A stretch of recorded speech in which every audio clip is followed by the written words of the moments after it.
നമ്മുടെ സംസ്ഥാനത്ത് ബിവറേജസുകളുടെ ഔട്ട്ലെറ്റുകളിൽ ഏറ്റവും കൂടുതൽ വിൽക്കുന്ന മദ്യം സ്വകാര്യ ഡിസ്റ്റിലറികളുടെ മദ്യമാണ്.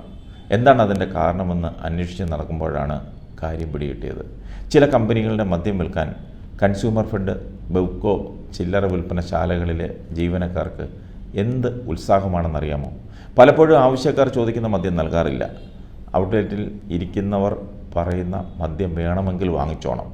ഒടുവിൽ ആലോചിച്ച് നിൽക്കാതെ കിട്ടുന്നതും വാങ്ങി സ്ഥലം വിടുന്ന കാഴ്ചയാണ് ഔട്ട്ലെറ്റുകളിൽ കാണുന്നത്.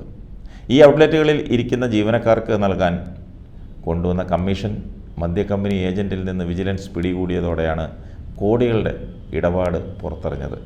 പാലക്കാട് ജില്ലയിലെ വിൽപ്പനശാലയിൽ നടത്തിയ പരിശോധനയിൽ ഇത്തരത്തിലുള്ള 2 ലക്ഷത്തോളം രൂപയാണ് പിടിച്ചെടുത്തത്. മുണ്ടൂർ കൺസ്യൂമർ ഫെഡ് ഔട്ട്ലെറ്റിൽ പരിശോധന നടത്തിയപ്പോൾ മദ്യക്കമ്പനിയുടെ ഏജൻറ്റ് കഴിഞ്ഞ മാസം വിറ്റ വകയിലുള്ള കമ്മീഷൻ തുകയായ 8,000 രൂപ സെയിൽസ്മാന് കൈമാറുകയായിരുന്നു. പ്രീമിയം കൗണ്ടറിലെ മേശയ്ക്ക് താഴെ കടലാസ് ചുരുളുകളിൽ വിവിധ കമ്പനികൾ നൽകിയ നിലയിൽ 15,180 രൂപയും വിജിലൻസ് കണ്ടെടുത്തു.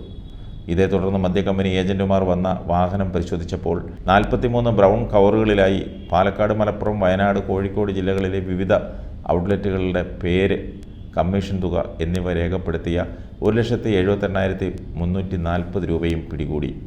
ആകെ 2,01,520 രൂപയാണ് പിടിച്ചെടുത്തത്.